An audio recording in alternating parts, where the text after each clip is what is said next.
好，立法院又闹了一个上午啊。那民进党是说25号的会议违法了，而且还违宪哦，所以呢，在议场就贴了封条了，不给你们进来。那另外又去占据了主席台了哈。那柯建铭说：“我干嘛要这样？说我们不会坐以待毙哦。”他们要阻挡，他们要两件事了哦。那一件呢，就是这个游志斌啊，韩国瑜为什么不处理？这是第一个。第二个就是说呢，反国民党提这个公投的这个罢免啊，反废死啊，反什么戒严啊等等哈，他们说没有道理啊。那傅昆萁说，你怎么把议场搞得像刑场一样呢？哦，然后到处呢这个贴满封条，而且呢柯建铭之后喝大来电勾机哦，那这民进党到底要什么？到底要把谁押进去？这个刑场要给人家这个执行死刑的样子哈。那傅昆萁说，要不然就打架了，定什么勾机，全武行也是选项，大家来打嘛，看谁怕谁啊、哦。那另外呢，民进党是立委排一个罢字大字报，看到没有？罢啊罢啊，那所以呢，老柯就是要不然来单挑嘛。哦，傅昆萁说单挑什么？全部来打群架啊！而且呢，柯建铭说我们来电勾机啊，单挑韩国瑜，你敢不敢？来拼一下哦！问题是你柯建铭就是讲整个拄个拐杖，你打什么东西呢？哦，然后呢，徐小新就追着柯建铭说呢，你看我都受伤了，我在台大医院验伤都受了啊、哦，追着柯建铭就说呢，你有种就告我哦。哎呦，我真的早上看那个立法院那个样子，我就想说，这些立委们也是很辛苦，一个都差不多9万票、10万票才选上的，很多里面大律师、大医师、大教授、大学者、大这个大那个，哎，搞得现在这个国会真的是不像个国会，好吧？这个民进党提了3个主张，说今天礼拜5嘛，立法院是2、5开院会，说礼拜2的院会的会议违法，应该收回去。韩国瑜说，我们这样就先协商嘛，而且就算过了。也是要协商1个月嘛，不是立刻就可以解，要冷冻1个月的呢。先协商，我们看一下。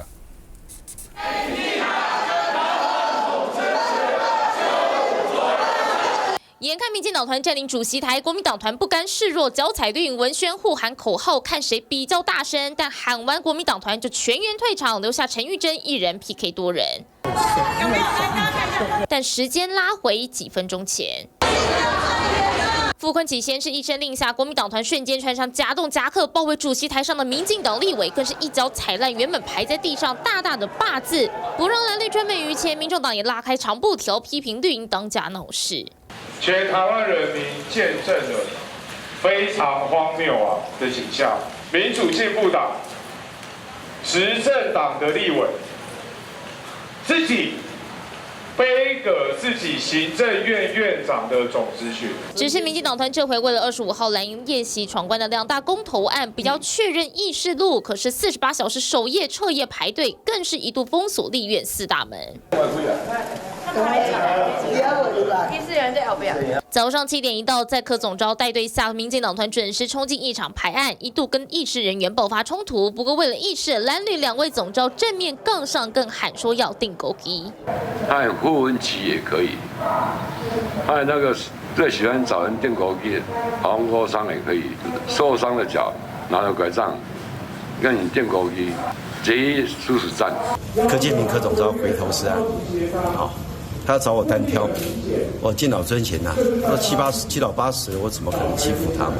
如今议事再度空转，卓内阁总秩序继续往后延，让部会首长只能在一旁大眼瞪小眼。当然，我们那个总咨询的进度有受到影响。眼看私下协商还没结果，国民党团喊话要开会到午夜12点，朝野战火恐怕又将一路战到深夜。好吧，这个林涛怎么看？基本上我们看到这个柯建铭总召在这几天，其实真的是让全台湾人民大开了眼界。因为呢，你可以看到这些公民团体跑去找民进党中央开会，结果不如意，就公民团体给党中央很大的压力嘛。你民进党中央到底在干嘛？结果3言2语，这些党高层也没有给公民团体回复。结果现场的谁最大？发起大恶霸的柯建铭总召压力最大，结果他压力来了，他情绪来了，开始回去院会摔杯子、摔烟灰缸，然后拿那个拐杖去甩、去打那个桌子，结果甩一甩甩到徐小新，然后还去酸说徐小新这个是摸出来的，所以你基本上可以看到这个柯建铭总召是很夸张。然后今天更夸张是他自己不想上班，他也不准别人上班，他把那个立法院封条贴起来，然后你可以看到立法院地上是摆了所有国民党立委的头，然后他踩过去，就他一个人头给他踩过去。老柯，你的精神状态是不是就像王世坚说的，你要进行精神鉴定了呢？所以我觉得他真的很夸张，就是把人家踩在这个过程中，所以他。今天大家就评论啊，这51席的立法委员就像是赖总统的羽林军，而进军的首领就是柯建铭总召，这就是现在民进党看起来的啊。那我们每一个立委花了200-300万的薪水给他，然后你把封条贴起来不让人家上班，这是什么意思嘛？那第二个呢，我必须讲，就是说。这几次的这个不只是总预算跟这一些公投2个案子，都可以看到民进党现在在露馅了。因为当时候的大罢免最刚开始是做总预算，结果发现每个部会都在增加预算，那不是总预算嘛？公投2个公投反废死跟反戒严通了不过，而现在国民党有3个立委，邱正军、葛如君、陈金辉他们讲出什么大白话？葛如君就直接跟文化部部长讲嘛，那现在你们只要写报告来，预算就可以冻结了。你为什么不冻结？结果文化部长回他说因为冻结案太多了，他就不写了。今天小学生功课太多，然后就说我功课不写了，可以这样子吗？这是贻笑大方嘛。然后第二个，我们再讲到卫福部，因为邱正军跟这个陈金辉都讲是卫福部次长吕建德，他是台湾智库现任的董事。然后他竟然去造谣说，这个我们护理师的这个夜间的津贴是发不出来，被删减、被冻结。结果人家出来讲说完全没冻结。然后不是黄建豪生宝宝吗？说什么育儿津贴被删减、被冻结。结果教育部的副署长出来讲说，1毛都没删，1毛都没冻结。所以这整件闹剧可以看起来，我觉得民众的眼睛是雪亮的，这些人通通在搞事。我觉得最好笑，封条什么都玩过了，把那个相片放那样踩。这个其实有点暴力的倾向那暗示你就是踩着人的头像往前走，好像是那种就是很不祥的那种感觉。还有他们在之前的时候呢，再去罢徐巧芯还有以前在那个青鸟在外面去抗议的时候呢，就把他们那个弄成靶心，有没有这样设？我觉得都非常的充满这种暴力和那种。就是杀伐之味太重了。柯建铭到底有没有问题吧？不是，我一向都认为柯建铭脑筋是清楚的，他跟总统跟傅昆萁、跟这个他们就是配合好的。我改变我的态度了。从什么时候呢？我觉得他得了一个默认的症候群。什么叫默认？就是说他这个是他最后一任的嘛。那默认最后一任我想什么？我有一个新的医学名好帅。不是最后一任没有一个好的收尾，而他心目中最眼红的是韩国瑜，因为他当了那么多年的委员，起码那个位置是我的很奇怪，就民进党偏偏不让他干，所以你看拐杖是生活的辅具，你知道吗？讲的文雅一点，不叫拐杖，叫辅具。那你看他那天的表演。辅具跟武器是一并使用的。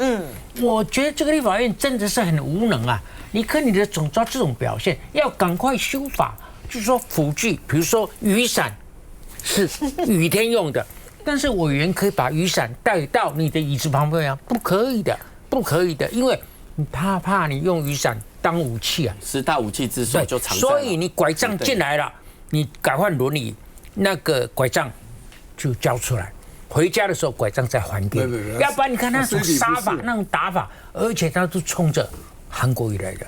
韩国瑜不在的时候，他到他的办公室打他的杯子，打他的什么，他发疯了，因为他我跟你讲，这个就是叫做多年总召的更年期症候群你知道吗？这个很像更年期症候群不像吗？不要说我侮辱了女性这个很像，但很毛躁。非常的无理性，所以我觉得这个太奇怪。但是呢，为什么执政党偏偏不让国民党这2个无厘头的公投不是公投案，就反这个反戒严跟反废死为什么不让他过？因为国民党已经晓得这2个是不对的，选择的议题是不对的，没有标的，没有目标，没有办法着手的。但是如果民进党一贯政策就让他过，让你自己没有办法收拾，他现在不让他过，为什么？我也不懂了。我觉得现在民进党所作所为，他的目的跟他的表象不见得一致啊。他有的时候反过来，比如说你为什么不申请就重新解冻，对不对？他想的，我现在想的，我让我解冻了，我就少一个骂人的借口嘛。对啊，所以我不要解冻，我一天到晚骂你们啊！如果真的都解冻啊，少了很多借口嘛。现在民进党很多奇怪哦，就这样，兵来兵去，兵生瓦息，兵息瓦增，你永远猜不到。英国的国会哈，英国国会你看啊，我们就常到英国会看到国会电视上看到，他那个议员跟议员之间的那个距离有没有很近？保守党跟在野党那个执政党跟在野党对，2个剑的距离。对。是2把剑的距离，因为以前是可以带剑进去的，然后呢，一言不合就拔刀相见，所以英国现在国会进去还有一个挂剑的地方，你剑要挂谁，武器不能带进去，然后呢，距离是2把剑的距离，所以民主的演进到这个地步，我们还带拐杖去打人，休息一下再回来。对，而且他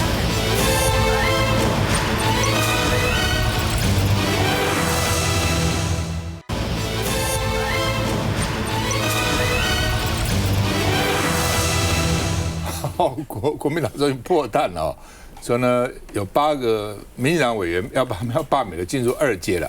原来35比0实在太难看了啊！不过国民党有解释了，说因为他们比较晚动，他是被动嘛，所以他的时间比较短啊。然后呢，这个开始时间比较急促，大概也没什么经验啊。那很多被退了等等啊。那当然中选会到底公不公平是另外一回事情啊。那另外呢，中选会统计，所以原来现在8个嘛。加上民进党罢国民党35个，加上43个，这样有43个进入2阶联署。你知道国民党好像提了15个还是12个，对不对？15个，所以现在8个过了，另外可能还在审查哈，因为没有看到说他不过嘛哈。好，那么这8个是什么？刚刚哈，所以林涛讲的没有错啊。对，就是8个。那时候我讲8个，就是说台北是双吴思瑶跟吴佩益，然后原住民是这个吴丽华还有陈莹。那新北市这个我们讲到这张宏禄还有这个苏巧慧，然后台中呢是这个蔡其昌跟何新存。中选会就是要压到现在，就中选会今天晚上公布的内容证实我们讲的是对的。对你刚刚讲，你当时有讲8个嘛？对，8个。好吧，那另外其他呢？还有7个会过还不过，不知道。目前看起来比例应该是蛮高的。不过最难不容易是原住民啊，因为原住民那个区域太辽阔，非常辽，是全台湾全国是一个区了哈。好吧，这现在有2个民调了哈。那一个呢，就是说呢，这个是好像比较是罢免团体的民调。哦，罢免团体的民调呢是说呢，要他们查傅崐萁了哈，说同意罢免高过不同意哈。不过包括徐小清的民调都有一个问题，就是他先问你会不会去了，你可不可能同，可能的，然后再问你到底要怎样。那通常因为蓝营是比较被动嘛，蓝营可能就我支持你，我就不去投票了。哦，所以他要去投的意愿其实是不高的。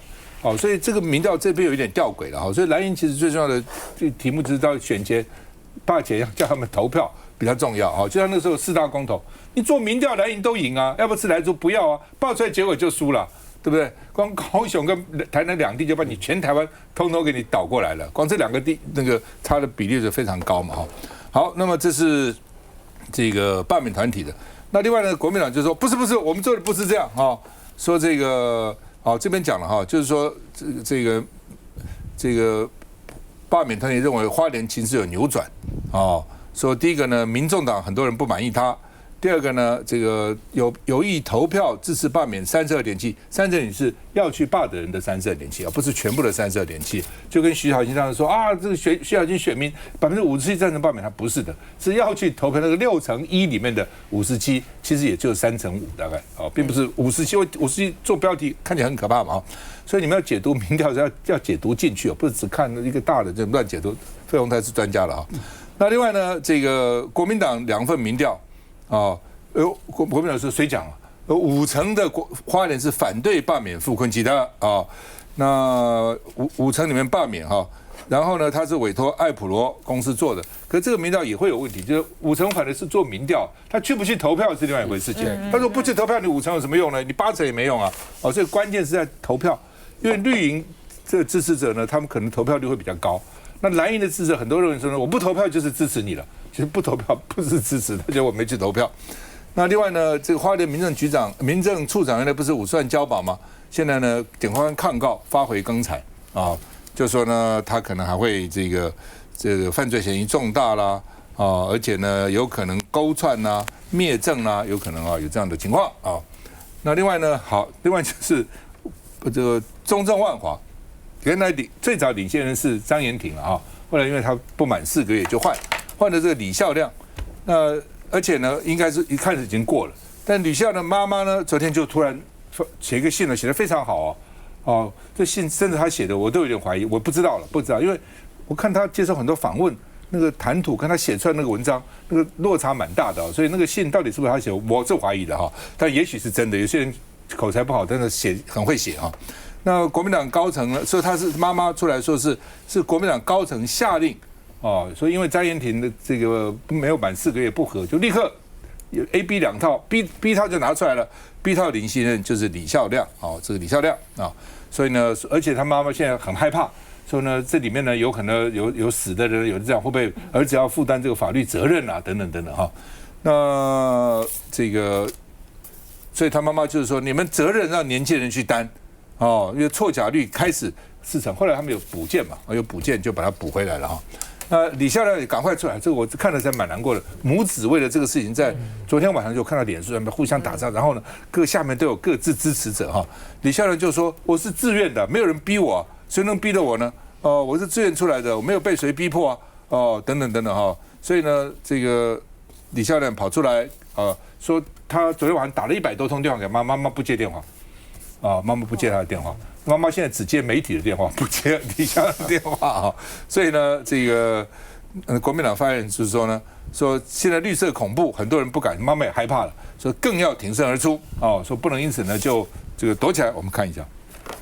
我沉痛的呼吁，国民党不应该把压力加诸在一个年轻人身上。她是罢免吴沛忆领衔人李孝亮的母亲，出面控诉儿子会担任罢免领衔人，都是国民党高层指示。帮李孝亮宣告我们不自杀。作为母亲，我不忍让他独自承受，所有事情我都是在电视上才知道的。我也叫他要离职，我打电话给他的时候，我都会跟他问说，你有没有被传了？就是担心独自养大的儿子有案底，毕竟李妈妈也强调，儿子毕业的学校在世界排名是30多名，但如今却因为担任罢免领衔人，可能卷入官司。我们这次多一件2637，都是行政作业上的误会，然后南门邮局都跟我讲说没有收到，所以我才会觉得中选会没有把文件寄出。担任领衔人后，李孝亮多次代表爸团发言，不过就在母亲发声后，李孝亮仅透过声明回应，强调是自愿担任，喊话妈妈别担心。据了解，李孝亮事后打了100通电话给李妈妈，但李妈妈都没接电话。罢团伙伴帮缓夹蓝营立委也澄清，没有高层强迫指派。可以看李孝亮的脸书，完全是他自发性的，所以说麻烦一下看一下李孝亮的脸书，完全没有。但此刻对李妈妈来说，只盼儿子能全身而退。来，这个亮君怎么看？我觉得其实看到这个李妈妈出来那我想这作为一个母亲，因为这也是她的心声，就爱子心切了哈。那当然现在国民党又要操作说这背后是民进党，我觉得这都想太多了啦。当然现在很多你又说很多，其实像绿营的年轻人有很多其实跟爸爸妈妈这个政治立场上面也不太一样，所以我想在家庭里面政治立场不一样，这是很常见的事情。那这个李妈妈出来讲，她当然是就以她的声明来说，看起来就是李妈妈认为说这个她的儿子看起来是被国民党来要求说要请他去担任领衔人，但实际的状况是什么？在这大概国民党也必须自己去解释跟厘清了。那只是说在整个过程当中当然大家就会在讲说那究竟是不是国民党逼着这个年轻人那必须出来领衔？那领衔了之后，这些错假率、这些联署书，如果大家是认真的一份一份去摆摊，然后去这个在市场上面募集，然后请大家签署，那这当然没有问题。可是问题是说，过去国民党在第一阶段提出来的这些联署书有太多的错假率太高包含说这个死亡的联署啊，然后还有被联署的状况，那这都很有可能让领衔人在法律上会有司法上的问题。所以为什么李妈妈今天会做出这个声明，我想这也是她对她儿子的这个一个母爱跟亲情啦。好，那当然回到前面，就是刚刚提到说，那现在呢就是这个花莲刚刚有讲到说傅昆萁哦，现在是不是有可能在花莲被翻转？那也确实哦，在花莲其实在花莲这个地方政治其实非常复杂哦，那包含说是不是有可能在花莲的魏家哈，过去跟这个傅昆萁之间的这些在地方上的恩恩怨怨，是不是很有可能在这一次的这个大罢免的行动里面，他决定他也思考他的政治上未来的规划，他决定在这个罢免行动里面，他要站在哪一方，或者是他冷处理，那有可能就会影响到傅昆萁最后第2阶段能不能成，甚至第3阶段有没有可能通过罢免的状况。所以在整个大罢免的公民行动之下其实在一开始公民行动出来的时候，很多人都一直喊说罢免某某某就是罢免傅昆萁那所以其实现在当然剑指这个国民党的党团总召那但是也看到说傅昆萁的这个外溢效益，其实也是影响到很多其他的蓝委啦。那当然很多的蓝委干部也是首当其冲，包含王宏威等等的。那现在整个罢免行动也确实，我觉得有一个问题是，我觉得这种国民党也应该要去思考的是，因为像我的选区在中山北松山那当然因为王宏威作为国民党的这个党团干部在很多这个不管议题上面很多争议性的发言也好，其实也反而让一些浅蓝的支持者有跑来，这其实是让我自己也蛮惊讶的那当然可能过去他认为说这个国民党的部分他也希望可以认同跟支持。那我觉得最近的这一波大概是触碰到武统的这个事情，武力侵略的这个事情，大概比较触碰到大家的敏感神经，所以最近有发现一点点这样子的状况出现。好吧，我来之前之前呢，我有看到母子这边在公开这边各发声明等等，看的是有一点这个不忍了那我也去问了叶庆元律师。因为他妈妈担心嘛，说万一这个他当发起人中间有人这个假的或者死了怎么办？那叶庆元律师这样回答：如果有死人联署，可能会被调查。那么有没有伪造文书、妨碍选举等罪行，就会被调查。只要本人没有参与，理论上就不会这样。就不是我们叫他联署嘛他说之前郝市长也被调查过，不知道郝市长被调查过他说因为要栽赃太容易了，我随便抄个20份，然后寄给他们。他们只要一起送出去，你就有罪了。所以这个不是说你里面怎么样，是你有故意，就联署人如果故意去找个死人来签，这个有问题。如果不是他那他理论上应该是没有问题了。休息一下再回来。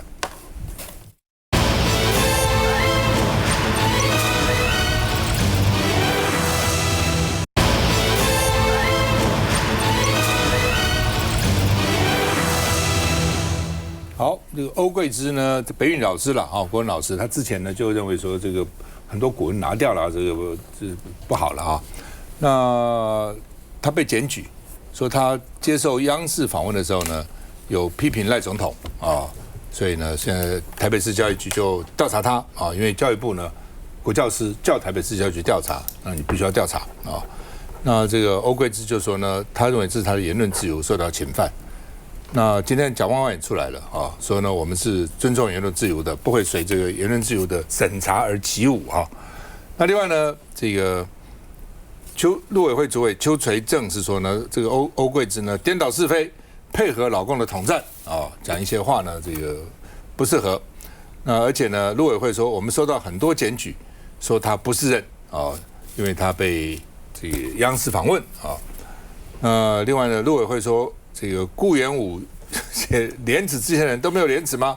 因为欧桂芝大概过去有讲过了，他说克刚呢，这个去了中国化以后呢，这个比如说廉耻就没有了意思就是说很多人就搞不清楚什么叫廉，什么叫耻那这个意思就是说顾炎武写廉耻这些人也有我想顾炎武之所以写廉耻，是因为他发觉有廉耻人越来越少了所以他才要写嘛，就感叹这个礼义廉耻，国之四维，四维不彰，国乃灭亡那另外呢，这个北一女老师就说呢，这个因为他当时认为108课纲把文言文删掉是缺德的，不应该所以呢，这个现在就说到底是不是有读廉耻才有廉耻，没有读廉耻就没有廉耻，反正这个有辩论过那教育部长郑义耀是说，教育人员应该守分纪意思就是说欧桂芝违反教育重点。看到这我突然就想到大学教授各种讲话都有你教育部大学教育是不是属于你教育部大学嘛，跟你教育部关系密切嘛，对不对？中学可能跟教育局关系比较密切嘛。那既然说，如果说教育人守分际，那我就问你，这个郑英耀部长有多少大学老师真的每天各种语言，这个随便他讲，那他要不要守分际？要不要守？你守到分际，他说我是言论自由啊，我本来就是言论自由啊，我干嘛要守什么分际呢？好，那另外呢，这个欧贵只是轰说国家机器步步相逼了，想把他的工作权拿掉哦，不让他教书哦，说呢你们打压言论就对不起郑南榕，郑南榕当时不是说100%的要争取100%的言论自由嘛？所以刘采薇就说呢，某红一条龙，就是陆委会啊，某红人家还认为人家呢不适合教书。那蒋万安出来了，说他要捍卫言论自由啊，所以我认为欧贵智的这个教书的权益大概是不会被剥夺的了哈。那另外就是他在教书，他现在是外面嘛，他在教书的时候有没有讲这些话？我觉得这才是重点，而不是在校外讲些什么东西。校外觉得他回香港，他看起来搞不好是香港侨生，我不知道。他说他回香港，他妈妈好像说你这个赖清德一讲说两岸是敌对势力，他说那如果我妈妈在大陆的话，你是不是突然说他就变成我的敌对势力呢？哦，所以他觉得说他在香港可能他那个处境跟在台湾一般人可能不太一样啊。那这个教育团体说呢，检举是零成本啊，很容易检举啊。现在哪个老师敢讲话？不敢讲的，不敢表达意见的，一讲就可能被检举啊。李焕当教育部长的时候，那时候我是立法委员，李焕就跟我讲说他说赵伟你知道吗？哪一个部会检举的人最多？每天接到检举函的教育部接到最多。我说老师，反正暑假有3个月，寒假有三个礼拜啊，而且教育文人相亲治国啊，都看不起别的老师就是检举。那个时候就那还不是意识形态都检举这个老师，检举那个老师，那检举老师，教育部接到的最多好，那么而且检举零成本嘛，这不写个函出去就检举了，需要什么成本？我们看一下。老师应该保持教育中立，教学上这是应该谨守分际。喊话教育人员要谨守分际，指的就是北一女老师欧贵芝在央视专访里对总统提出批评。对老师或者校长、行政人员，如果有违反相关的一些规范，所谓的考绩或适度的依法的一个惩处。至于事后，欧贵芝出面澄清，怕两岸不能开放探亲，还质疑总统良心在哪里，似乎让陆委会听不下去。我们也没有禁止国人赴陆去探亲，他这样的一种说法是有一点这个颠倒是非，配合中共党媒的这样的一种对台统战，我们表达遗憾。直接点名欧贵芝迎合中共统战，但相关调查全部交给台北市来办。欧老师并没有违反教育中立，那我们的立场就是尊重老师教学的专业自主权，同时也坚定的捍卫言论自由。台湾，好吧，这个乃金怎么看？我觉得要分几个层次哈。第一个就是说，国台办呢前2天不是公布了什么台独打手嘛哈，一帮子人，然后就鼓励这个举报啊。就我觉得大陆这样的做法呢，真的也是非常的不高明哈，而且对于这个两岸关系来讲呢，它只有伤害，也没有正面的作用。可是相形之下呢，台湾政府呢也在做这样子的事情啊，各类的举报，从是8·9还是闽南郎去举报那个陆配雅雅哈，他的言论呢涉及到武统好，然后到。欧贵芝老师他被检举啊，就他在接受央视访问啊、言论啊，讲什么台湾是中国的一部分啊等等，就说现在呢2个政府啊，就是共产党的政府以及民进党政府，就特别是民进党政府的做法呢，它越来越像，它长的样子呢越来越像他痛斥的这个共产党政府，而且他采取的手段呢，特别在民主国家里面呢，你行使这些的手段呢。会比在共产党本来就没有言论自由，他本来就没有新闻自由的国家里面，你夹着民主的外衣行这种恐怖统治、钳制言论自由之时，是一种更大的恐怖。而且我觉得更恐怖的地方在于是，政务委员林明昕他现在就说，我们可以也引用这个宪法第23条啊，宪法第23条在言论自由的保障里面本来就有例外。然后呢，法务部呢还请了这个专家呢，是要来研究呢，用专法来针对有关于他们不喜欢的言论，不管是我觉得仇恨啊，像那种仇恨言论本来就是应该要禁止的啊。可是呢，对于像什么鼓吹战争哈这些呢，他如何的要去立法哈，来去防范这样子的行为，或甚至于引人入罪，我觉得这个是要非常非常的审慎的哈。就是说今天呢，鼓吹战争怎么样的定义？我今天呢，你主张武统，这统一是这种战争嘛？那我主张用以台独不惜跟这个中国大陆一战。这是不是也是在鼓吹战争呢？就说你这种意图和这种思想之间如何的来去界定？我觉得一旦这个入了法之后呢，他就会给检察官呢很大的一个裁量空间。而且现在呢，在台湾呢有一种悖论哈，就在于是一方面认为民进党政府呢现在呢是在走上。这个纳粹呢，在那个威玛时期的那样子的这个做法哈，就是钳制言论自由啊，破坏言论自由啊，驱赶这个犹太人，然后呢推翻这个共和体制哈。所以民进党的现在的做法呢，是朝着纳粹的这样走。所以我们现在呢都要挺身出来呢，捍卫言论自由。但另外一派的人就说，你看这个德国的基本法里面。他们是禁止纳粹言论的，因为纳粹的言论呢，就是在伤害新闻自由、伤害言论自由，要推翻民主体制；而中共的政权就是要来伤害我们的民主体制，要来钳制我们的这个自由。所以，凡是主张呢，不管是和平统一或者是武力统一，一切的主张这个跟中国的言论唱和的人，都应该被禁止之列。我觉得这个接下来的这种辩论呢，以及在社会上面形成的那种对立呢，会越演越烈。是，那今讲的很长，我觉得这种东西啊，讲的太长，是越讲越不清楚。因为这两天啊，其实《中国时报》跟《联合报》花了很长的篇幅整版了，在挺这个刘正雅，还有挺像欧老师这些的言论，而重点呢都绕着言论自由。但是你去想，言论自由是政府保护的，而且要受法律规范的。如果没有的话，你是像抗议的对象是政府，但是在你落实你的言论自由的时候，有几个就说你不能伤对方的某些基本的，比如说人格权啊、名誉啊、生存权啊这些东西。所以我觉得绕着自由、言论自由去讲，这大家各讲各的，没有清楚的一天了。所以我要请教你，你刚才提到顾炎武讲的“士为不张，国乃灭亡”，讲得好啊。为什么？因为他引进了“国”那个字。我请问你，国是顾炎武的时代，国的定义没有问题。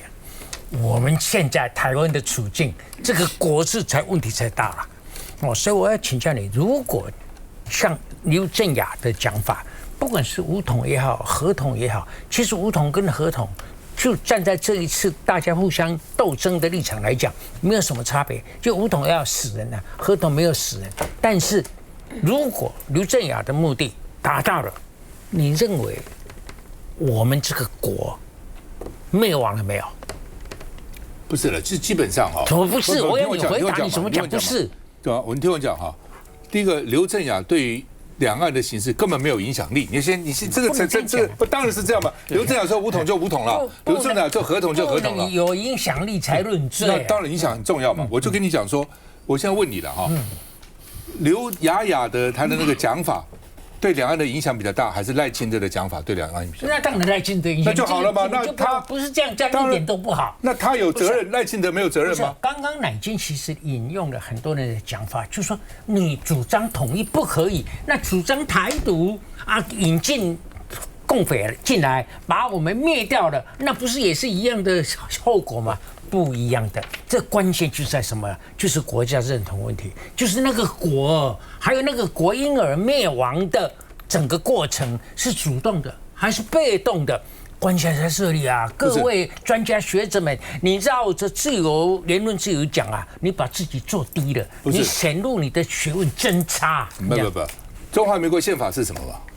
你赖清德就任的时候，你是在什么前面宣誓的嘛？是不是中华民国宪法？那中华民国宪法，老共如果中华民国被中华人民共和国取代，或是被台湾共和国取代，都是把中华民国消灭，是不是？是。那都有罪嘛？怎么只有这个有罪，那个没有罪？有没有把它偷鸡摸狗把它？当然有嘛，已经有了嘛。当然就是明修栈道，暗度陈仓，就是这样子嘛。休息一下再回来。当然。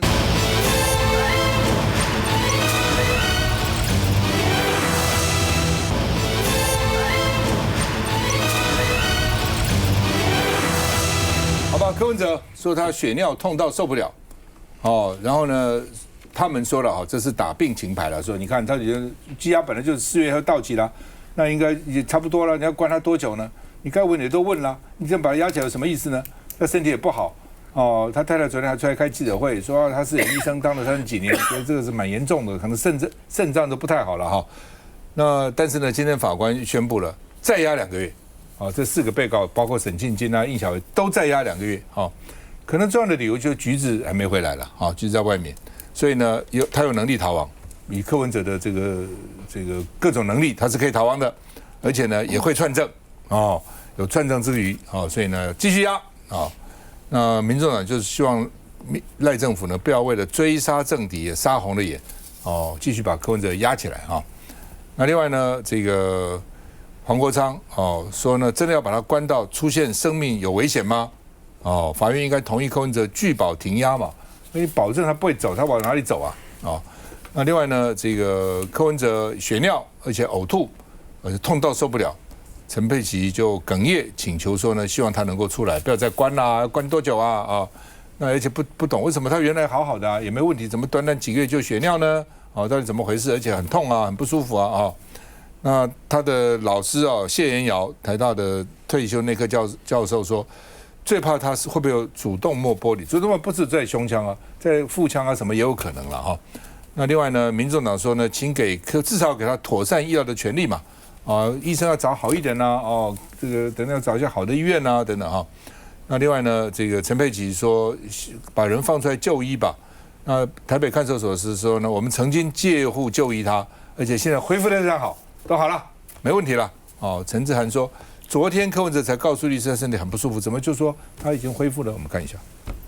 台北看守所，难道人真的要被你们关出生命的危险的时候，你们要等到人倒下的时候，才要维护他最基本的医疗人权、他的生命安全、他的基本的健康吗？我从来不知道我的结离35年的先生有肾结石的病史，他是一个蛮能够忍耐的人，结果到今天他会跟我讲说，你帮他申请他的病历。数度哽咽落泪，柯文哲妻子陈佩琪焦急柯文哲身体除了血尿、半夜痛醒，还伴随呕吐、恶心。他说他有那个左侧的腹股沟严重的疼痛，正常的报告是小于5颗，他在一个高倍的显微镜下，就是有50到99。透露柯文哲在北所内已经4度就医，陈佩琪公开尿检报告，担心不处理，最后可能肾衰竭。那你知道水肾是肾衰竭的前兆了哈，水肾再压下去的话，肾脏就报废了。提出紧急就医需求，柯文哲老师台大退休医师谢延尧也现身，透露柯文哲症状有主动脉剥离可能。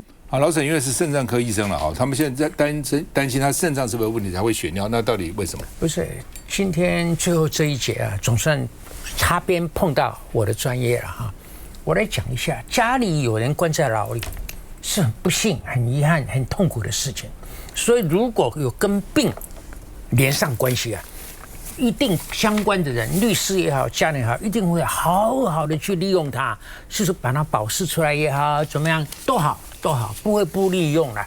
我举一个最简单的例子，当阿扁跟他老婆的危机的顶峰的时候，你们还记得吴淑珍几乎每2、3天就跑急诊处一次，你知道就要接受救护车我们每次都跑急诊室。自从他们的问题告一个段落以后，你几时有听过吴淑珍去过急诊处？有没有？还是去了急诊处我们都不知道，还是就没有病了，这问题就解决了？你告诉我所以呢，昨天其实陈佩琪医师的讲法我当然可以理解，站在他的立场，他当然尽其所能把这个柯文哲在牢里头有痛的明显的出血当做一个议题。但是呢，等到他开这个会的时候，其实痛已经过去了，好，明显的出血也没有了啊，小便是正常的颜色，但是在显微镜下看是有50颗到100颗的红血球，那是小事。这个你看哦，这种事情，像朱淑馨医师最近刚过世的，他也是柯文哲的老师，他也是挺他的。像昨天的谢元尧，他也是我的老师，年纪很大了，90多了。他昨天也是挺柯文哲，但是你这些老师要挺自己的学生，要讲个道理。因为谢元尧昨天扯到腹部的动脉，如果产生动脉瘤或者是动脉裂开了啊，就会产生血尿。但是呢，柯文哲的血尿是很短暂，一个时间痛就过了，血尿就没有了。那个显然由这个病史就可以排除动脉剥裂。我跟你讲，其他的情况，类似的情况可以有什么？可以膀胱发炎，还有呢，射物线太大了，像我，他不是常常，偶尔会大出血，但是真正因为射物线而出血的例子非常少。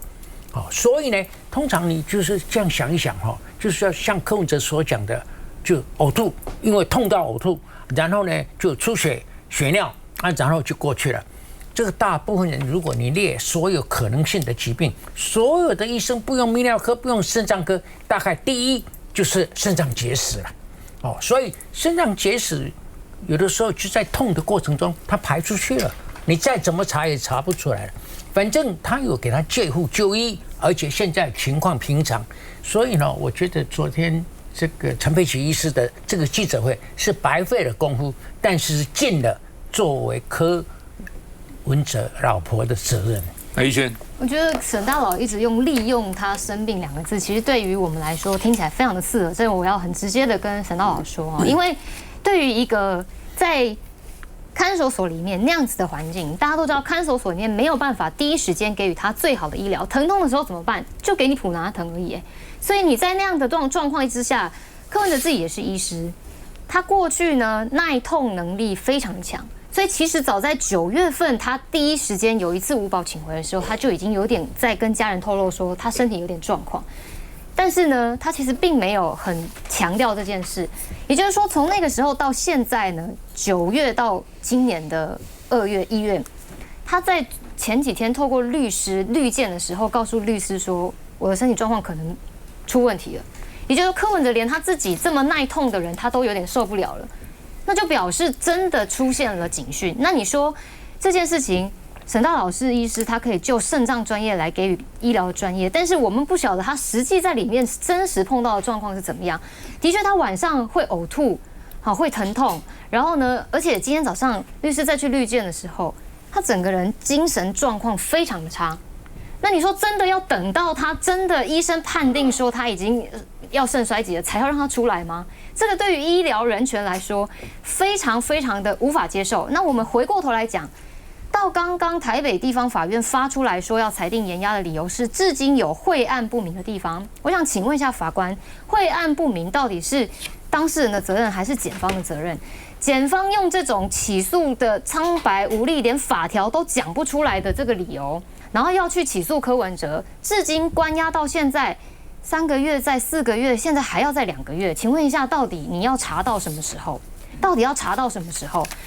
刚刚提到橘子。其实很多过程当中，检察官都隐匿，不跟法官讲。